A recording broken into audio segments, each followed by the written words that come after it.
Mueller's report revealing a list of 10 controversial actions by President Trump as a part of the investigation's obstruction of justice inquiry. So let's talk to one of the president's lawyers, Sekulow, about that. Good to have you with us tonight. Thanks for having me. Okay, so listen, they outline step by step a number of different things involving Michael Flynn and others and say all of this essentially lays out a potential roadmap for obstruction. But then the special counsel said, but I'm not going to decide it. But there was plenty of evidence he laid out in not making a case. Yeah, not making a case, because believe me, if they had an obstruction case to make, they would have made it. They did not. So they set forth facts. And you remember in the initial letter that the Attorney General sent out when they said that line, difficult questions of law and fact? Well, that was directly out of the Mueller report. So it said there were difficult questions of law and fact. Well, as a government lawyer myself in my early career, when you have a difficult question of law and fact, you know what you don't do? Bring the case. And that's what happened here. So for every fact that they say, well, he did this, they also say, well, but he also did this, or it could have been that. So that tells you very clearly there was no obstruction case to be made. So when people said that they did not decide the obstruction case, sure they did, because if there was you either decline or you recommend, and they declined here. Because, well, they didn't make a decision. Well, he did. He said there was no finding of a violation of law. But also said he wouldn't exonerate him. Prosecutors don't exonerate.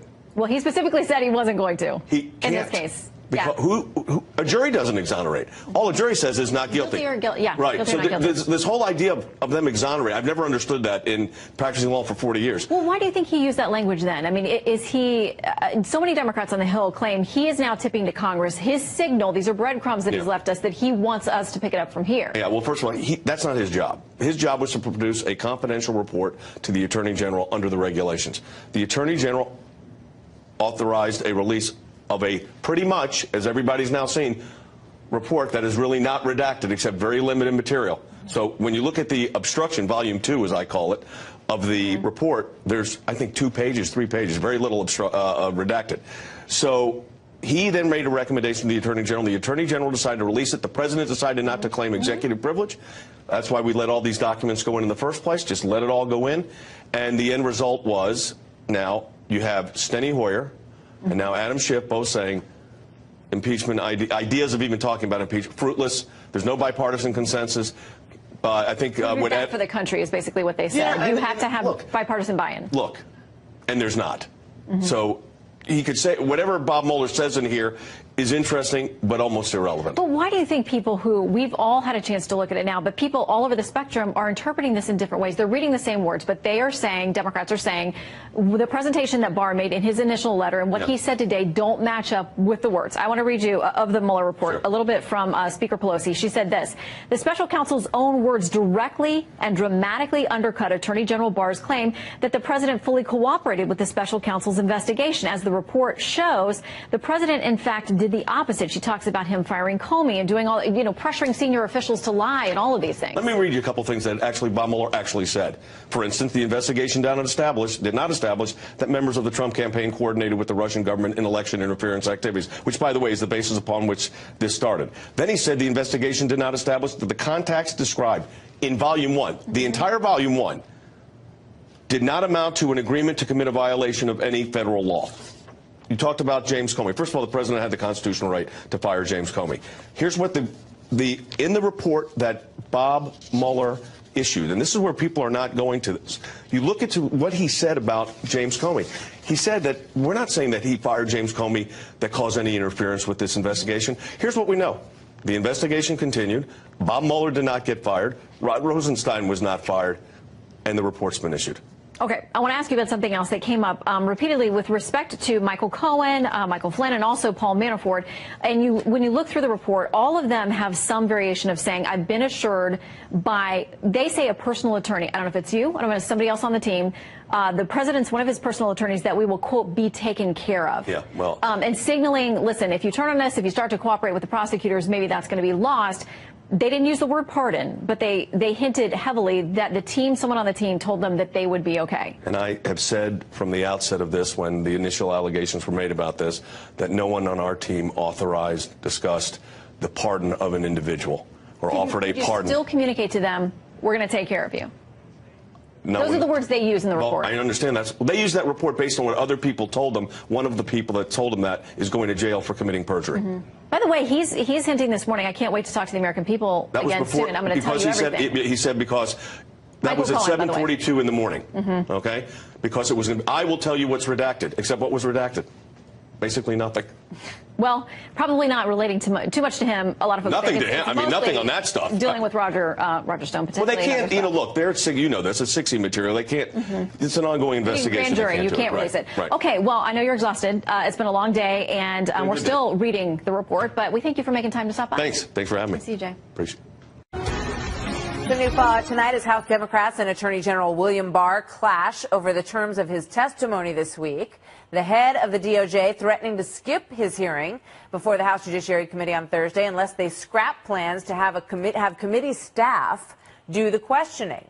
Barr says the lawmakers should be doing the questioning, but Chairman Jerry Nadler says that it is not up to him to decide. It's not up to the Attorney General to tell the committee how to conduct its business, or we will decide what the most effective way of asking questions are, and that's what our decision is.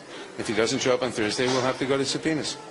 Here now, Chairman of the Senate Judiciary Committee, Lindsey Graham. His committee is expected to question Attorney General Barr on Wednesday. Senator Graham, always good to have you with us. Thank you very much for being here, Mr. Chairman. Without a subpoena, by the way. Yeah. I know. I want to get to that in a moment, but I also know you wanted to respond to what Judge Napolitano said about his disagreement with the Attorney General over the issue of obstruction. Well, I like Judge Napolitano, but he's completely 100% wrong.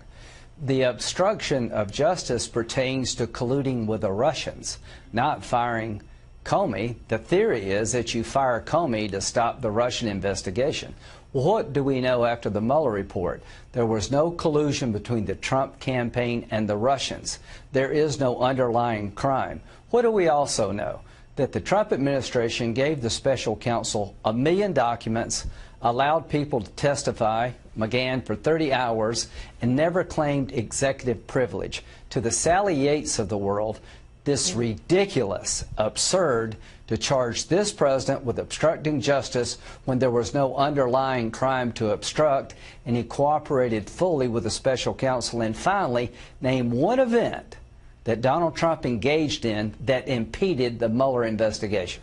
All right. Duly noted, and we'll register your complaints with Judge Napolitano.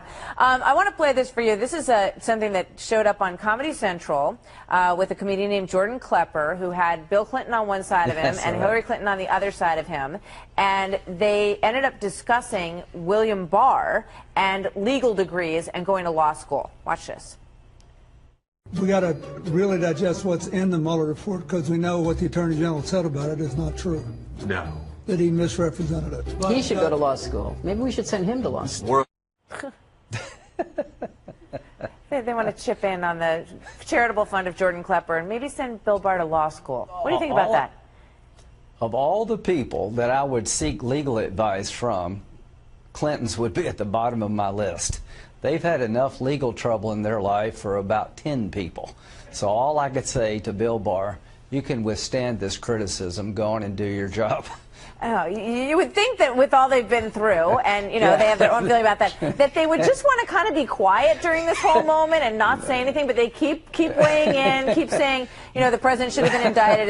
It's actually it's just a psychologically fascinating thing to watch unfold. Well, it's on Comedy Central for a reason. Yeah. Well, there you have it. There you have it. I want to ask you about Bill Barr and whether or not you agree with him that he's going to testify in front of your committee, of course, the Senate Judiciary Committee, of which you are chair. But the question is the House Committee, and they want him to be questioned by staffer attorneys. What do you think about that? Well, I think Bill Barr is required by law to receive the Mueller report and report to Congress. We will interview, we will question the Attorney General. Each senator will get 7 minutes. And if we need a second round, we'll have a short second round. I can understand his concern. What the House is doing is way over the top. Mueller is the final word on this. I fought like hell to make sure Mueller could do his job without interference and introduce legislation so that he couldn't be fired without cause. And I told everybody in the country, if the president colluded with the Russians, that would be horrible and terrible, but I don't believe he did, and Mueller said he didn't. This is over. This is political revenge. The House is on a witch hunt, truly a witch hunt, to try to make something out of nothing. Mueller said to Barr, I can't decide about obstruction of justice, and since there's no underlying crime, it'd be hard to prove intent. The president did nothing to impede Mueller, and if the House pursues this, it's because they've gone crazy when it comes to Trump. I want to show you Rod Rosenstein's resignation letter, a little piece of it. He said, I'm grateful. He wrote it to the president. He's going to leave May 11. I'm grateful to you for the opportunity to serve, for the courtesy and humor you often display in our personal conversations, and for the goals you set in your inaugural address: patriotism, unity, safety, education, and prosperity. And he goes on with more in the letter. I'm just curious what you think about that. You know, in light of Rod Rosenstein is such an interesting character in all of this. When I think back to the whole, you know, I'll wear a wire, I'll pick up some of what the president says in my next meeting. What do you make of the tone that he has now? Well, I think it's a respectful tone. I like Rod Rosenstein. You got to remember, Rod Rosenstein wrote a letter, a memo to President Trump suggesting he fire Comey because of the way he handled the Clinton email investigation. Right. Bernie Sanders, Chuck Schumer said that Comey should be basically fired. Rod Rosenstein agreed with Attorney General Barr there was no obstruction when it comes to President Trump. So I think he served his country well. I think he served his country honorably. I do want to know why he signed the warrant, the FISA warrant application regarding the dossier that was used to get a warrant against Carter Page. This is a bunch of garbage. But generally speaking, I like Rod Rosenstein, and he signed off on the idea that the president didn't obstruct justice. All right. Chairman Graham, I want to have you back to talk about your immigration proposals next time. I'd love to talk to you more about that when we have some time. Good to see you tonight, sir. Many thanks. Thank you.